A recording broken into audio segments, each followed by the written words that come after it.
that man today has much more power than he realizes.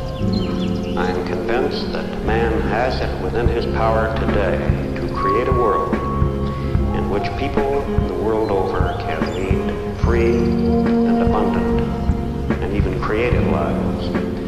And that starting now, applying the power we have is none too soon. We have already waited to the point where we are in very serious danger of painting ourselves into a corner.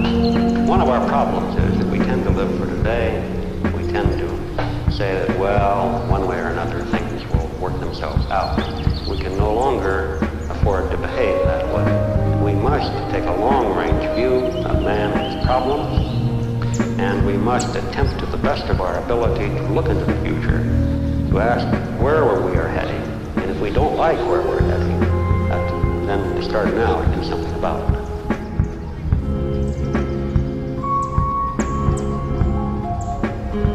We are now in a world in which no place on Earth is more than a few hours from any other place, where no one on Earth really need be ignorant of what is happening anywhere else on Earth, so that we have the physical capacity to be a truly single world.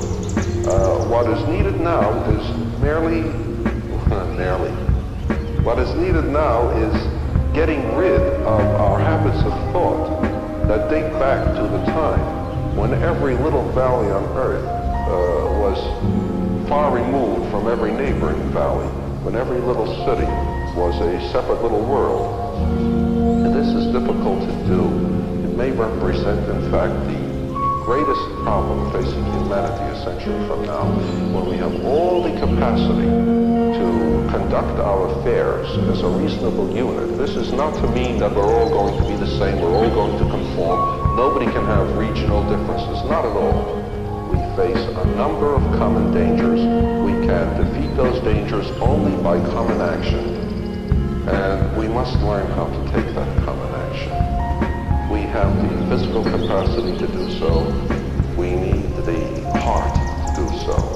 How one can tame the human heart is beyond me. Except that I think that we have two alternatives. By a century from now, the human heart will be tamed to the extent of facing the problems of the world sufficiently together so as not to kick each other while doing so. Or else, we will have destroyed ourselves sufficiently so that this entire discussion here